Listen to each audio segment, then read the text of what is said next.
What if you could use an open source multi-AI provider coding agent to help you build your Roblox games? Most people think you're stuck with ChatGPT or Codex, but with one modified JSON configuration, it'll be able to see everything, add objects, create and edit scripts, and even playtest directly inside of Roblox Studio. I'm going to be showing you how to set this up step by step for both macOS and Windows. Let's jump right into step 1. The first thing that you're going to want to do is open up Roblox Studio.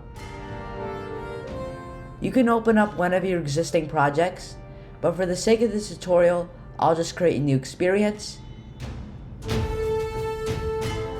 Go over to this galaxy icon right here.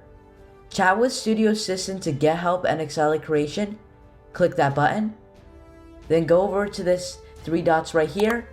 Then click Manage MSP Servers, where it says Enable Studio as MSP Server. Toggle that on. Now we can close out the assistant settings. Do Command Spacebar and type in Terminal. But if you're on a PC, you would go over to the Start menu right here and type in PowerShell. Copy the command for your operating system from the description below, paste it right here, and press Enter.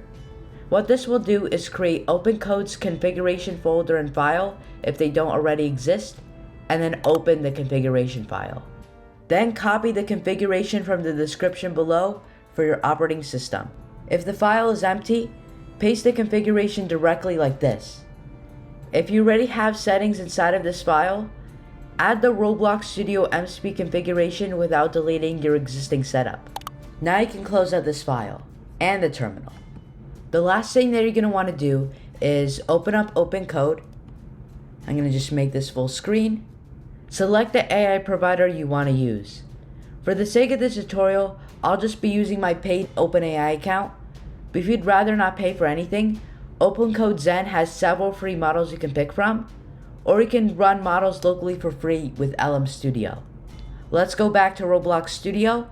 If you go back to the 3 dots and click Manage MSP Servers, we can verify that it says one client connected.